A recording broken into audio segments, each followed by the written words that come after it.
Two WWE stars are reportedly considering moving to Japan. Chris Jericho is trying to get AEW to work with New Japan behind the scenes. And New Day shoot hard on WWE's scripted promos. Support WrestleTalk! Give us a subscribe. Thanks for your support on Patreon, Paulie Dangerously German.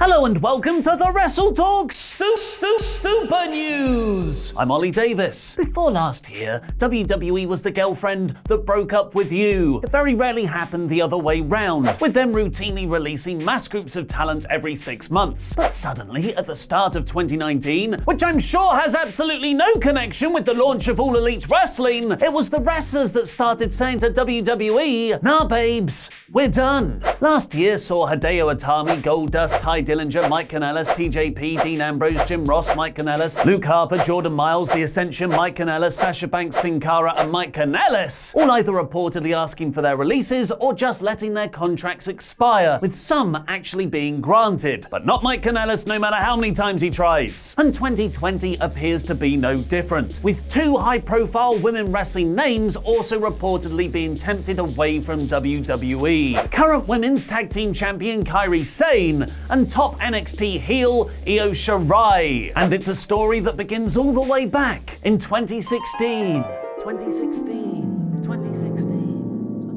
Io and Kairi both came to prominence as two of the best women wrestlers in the world from their time in the all-female Japanese promotion Stardom, who they had both wrestled for since 2011. But WWE went on a worldwide raid of female talent through 2016 and 17 to put on their inaugural Mae Young Classic tournament, leading to them poaching Sane in March 2017 for a 3-year contract reportedly worth $60,000, which was actually a pay cut from what she was then making in Japan. Shirai was offered a contract at the same time, but a failed medical meant she wouldn't join WWE until a year later in June 2018, also reportedly for less money than what she was making in Japan. The two briefly formed the Sky Pirates tag team in NXT before Kairi was rather pointlessly called up last April to form a new women's team with Asuka called the Kabuki Warriors, where they would be managed by Paige. They did win the Women's Tag Team Championships and even main evented last month's TLC pay-per-view against Becky Lynch and Charlotte, but the match fell apart after Kairi seemingly suffered a concussion, which Flair appeared to exasperate with a reckless powerbomb, and she hasn't been cleared to compete since. While it's been reported that WWE expect Sane to be cleared in time for a Women's Royal Rumble match spot on January 26th, it appears that both Sane and Shirai's former promotion might take advantage of how the two are being treated. According to Wrestling Observer Radio, Stardom are offering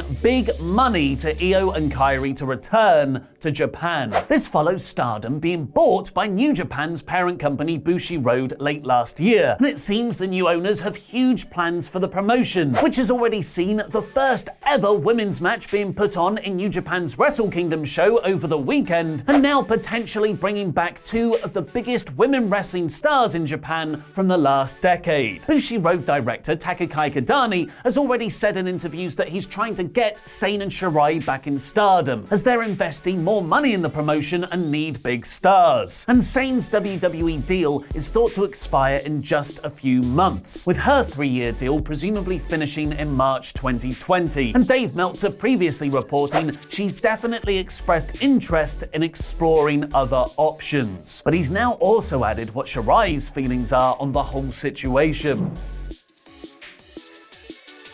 Wrestling Observer Radio has claimed that Io is unhappy in the United States working for WWE because she's away from her fiancé, New Japan wrestler and new never openweight 6-man tag champion Evil. Apparently they don't get to see each other that often and she doesn't like being so far away from him. On top of this, she's earning less in NXT than she was in Stardom. But Io signed with WWE a year after Sane, meaning her contract is likely up in June 2021. As we've seen over the last year, though, wrestlers aren't content to just wait out their deal expiration dates anymore, as they can just publicly request their releases on Twitter. Oh my god, Mike Kanellis just asked for his release again! Meltzer speculated that WWE might up her money soon to stop her from trying to leave, as they've already put in a significant amount of time building her up as one of NXT's top heels. Io may be moved to the main roster real quick to keep her from leaving, because then her pay goes way up, because her pay in NXT is nothing special. I heard she was making more money with Stardom. Asuka is also often lumped in with Sane and Shirai because, well, she's Japanese. But she's reportedly perfectly happy in WWE at the moment and isn't looking to go anywhere. Don't expect this to be the last time in 2020 that WWE needs to guard itself against a threat from the East, as Vince McMahon might find himself like Germany in 1941, where Russia turned babyface and created a war on two fronts.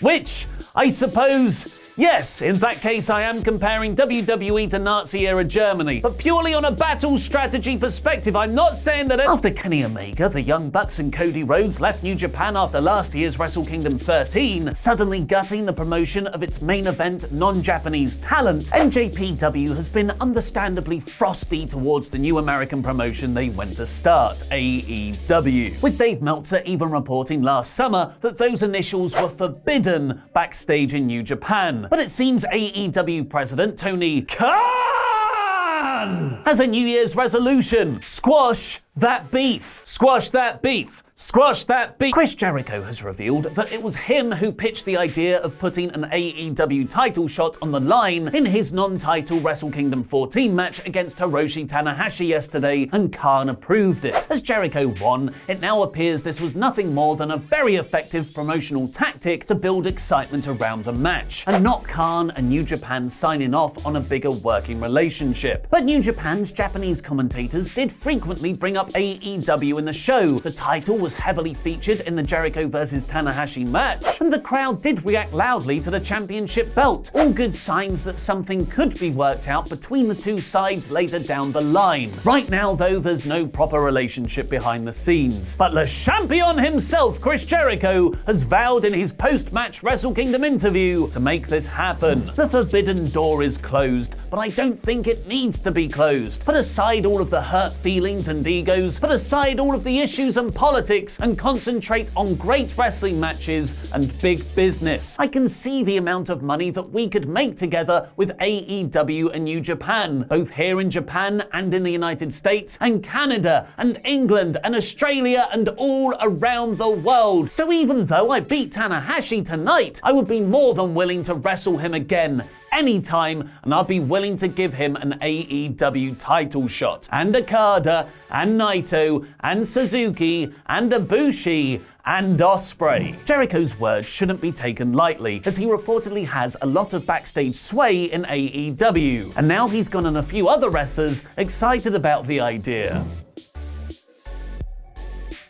Along with Jericho saying he expects to wrestle on next year's Wrestle Kingdom, most likely against one of those main event names he mentioned in his interview, and Jericho's current AEW title rival Jon Moxley will also continue to wrestle for New Japan, leaving Wrestle Kingdom 14 not just with his newly re-won IWGP United States Championship, but also a feud set up with Minoru Suzuki. Take my yen now! Another AEW wrestler has tried to book himself in a New Japan match too, with the former Ty Dillinger Sean Spears tweeting Jay White, "Hey Switchblade, we should wrestle sometime. Sincerely yours, the chairman." What dream matchups do you want to see between AEW and New Japan? Let me know in the comments down below, because I'll be replying to people from out of nowhere for the first 30 minutes after this video goes live. Sadly, none can involve arguably the world's most exciting wrestler for the next few months, as PW Insider is reporting Will Ospreay suffered an ankle injury thought to be a broken heel in his IWGP Junior Heavyweight title loss to Hiromu Takahashi on day one, which, despite Ospreay only having one foot to wrestle on, will still likely be a 5-star breaking match when Meltzer's Wrestling Observer ratings come out on Thursday. If Kofi Kingston hadn't signed a new multi-year contract with WWE last month, you'd think the New Day might be trying to get released themselves to go to New Japan or AEW too, as the latest episode of their WWE-endorsed New Day Feel the Power podcast might have had its most brutally honest comments yet. The trio spoke about how Vince McMahon and WWE now gives them a lot more creative freedom around their promos, with Big E revealing they do have a writer,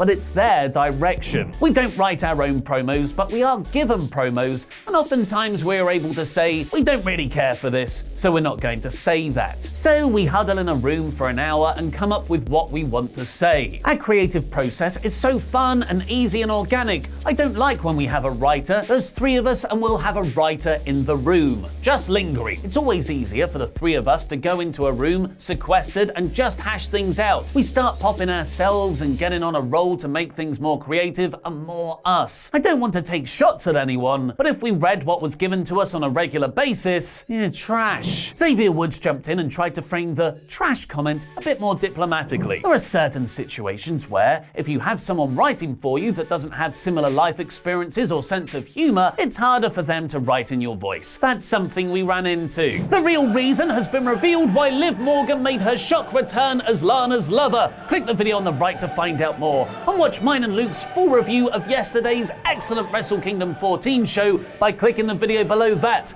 I've been Ollie Davis, and that was wrestling.